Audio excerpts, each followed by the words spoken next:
Hi, Jim Pansuro, helping you become a stronger leader of your sales team. So how many of your sales reps are event sellers? Event sellers are the people that view the sales call as a truly only single event.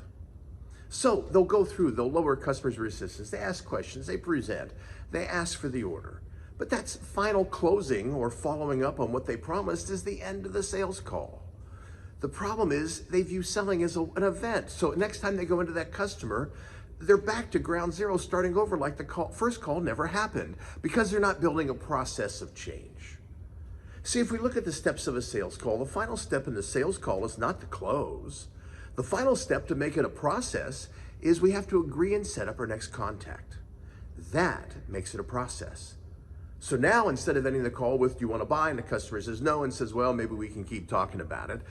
Now, if the customer says, do you want to buy? And the customer says no, to say, well, when would you like to talk about it again? When can we get back? When can we continue the conversation?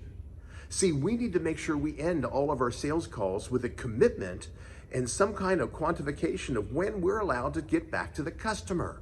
The ultimate kiss of death in selling today is when the customer says, I've got your information. If I'm interested, I'll call you.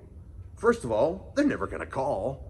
But the other problem is you now have no reason or excuse to be able to reach out to them again. We can't afford that to happen, or else we just lose a prospect and it dries up.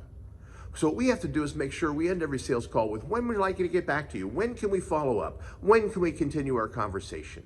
With the idea that this now makes it a process and not just an event. What can you do to make sure your people are understanding and mastering these steps of selling, especially the final step of agreeing and set up your next contact, so they're just not event sellers?